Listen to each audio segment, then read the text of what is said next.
So if you want to animate different properties of in node geometry node trees, and you don't want to get lost, you can use first of all the groups.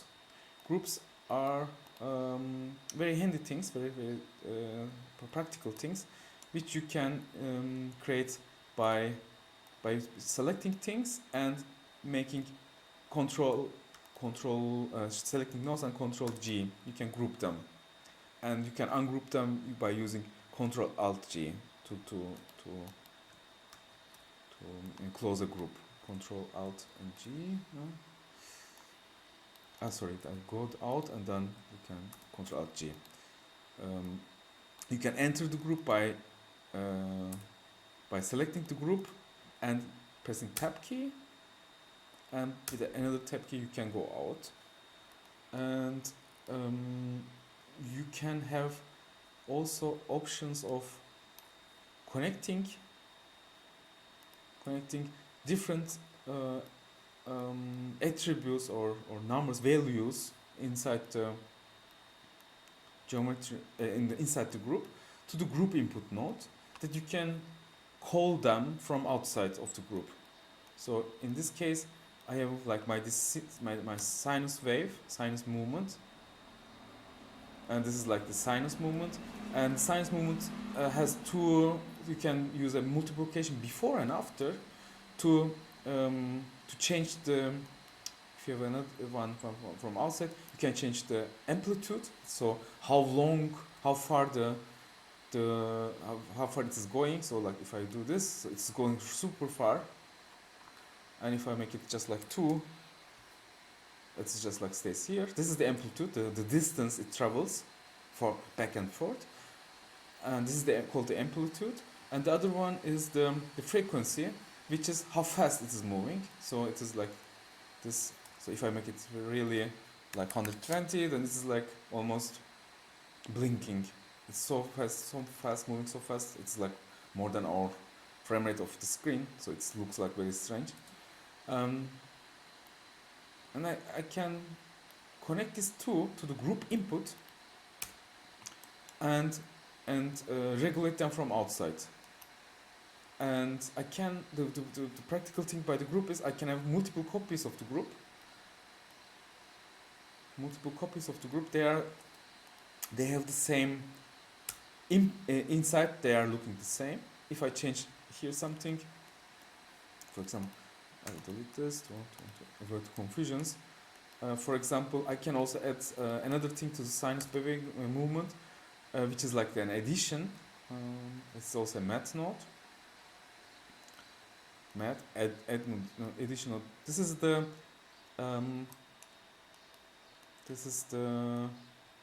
shift, or I think it's called in. This is also a certain name in mathematics. So this is the shift of the place. So this starts not by 0. Usually sinus function is around 0. It goes from -1 to +1. But if I use an add node, then it starts not by 0 but somewhere else. Like 5, at 5, it goes around around 5 in Y and Z, because I use the same node for both. Let's disconnect them just to see the most simplest version. So now it starts by the 5 units. It is here. It goes back and forth around this. And let me also clear the keyframes. And I can also connect this to the group input to control it from outside. And as I said, this has the really good advantage of copying it. So I can use this also, let's say, for the scaling of the sphere of the ball. Maybe like for the scaling, now it's 0, 0, therefore it is disappeared. but I will make everything 1. That's here. And I will like make it scale just y axis. So as you can see, it goes up and down, up and down. It goes scaled and down, and it should start also by 1, and then it goes by 0, and then goes to minus. And if I make it like maybe 1 or 2, goes like between the amplitude is also important. Like if I make 2 and 2, this goes like between -2 and +2, and starts from the 2. Therefore, it goes between 0 and 4. So you can see also this goes to 4 in both directions. Therefore, it is like scaled, and this is the frequency. So yeah, I use the same for translation of x-axis and for scaling in y-axis, but it's the same node. But of course, I can change the attributes here. Like this is the so, and maybe I want to have 2 different balls which are like moving, but they should move differently. But if I change here something, they change both. So if maybe I want this to scale faster, therefore I will change the frequency. But it is like, you see that it's like it's too fast, going too fast. Therefore, I want to connect them to here, to the outside of the ball. I have here already keyframes. I will clear them, and this is also the y frequency and y amplitude. And I can now, if I connect them here outside, let's delete this, so I don't need. So this I have x and y frequencies, and I can change them from here.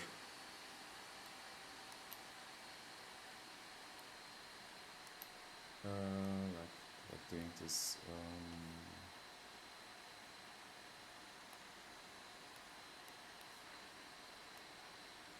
Yes, okay, this is the frequency. If I set 0, then it doesn't move at all. And look, this one is moving, and if I change the other one, it is not moving. I can also clear keyframes here, therefore it was stopping. It's now not moving at all because everything is at 0, and maybe I will make like just here 1 frequency, and amplitude should be also a number. Then it's slowly moving between -2 and +2, whereas the other one is like much faster. Let's make it much faster, moving much faster between 2 points and scaling up and down. So I can use this groups inside the node tree, and also the inputs inside for different geometry node settings on different objects to manipulate them. So this is like the basic of how to animate. So this helps you very much if you, I will give you also this file, but let's,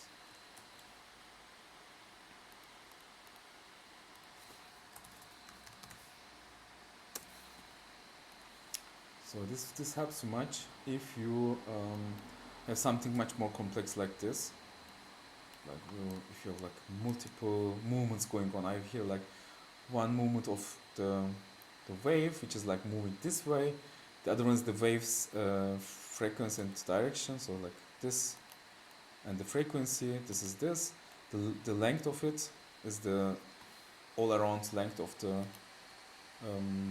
curve. Then there's the amplitude of the movement, which is like it's moving back and forth. Then I have this speed of the movement of back and forth, which you don't see here in this part, but maybe like, yeah. here, maybe it's going here back and forth. And then I have like the shifts of the movement, the translation of the whole thing, and then this is the primary movement, which is like it's going back and back. It's just forward, and the secondary movement is the you see there is the change inside of the curve. This is this one. There's other kind of things, and then I have like the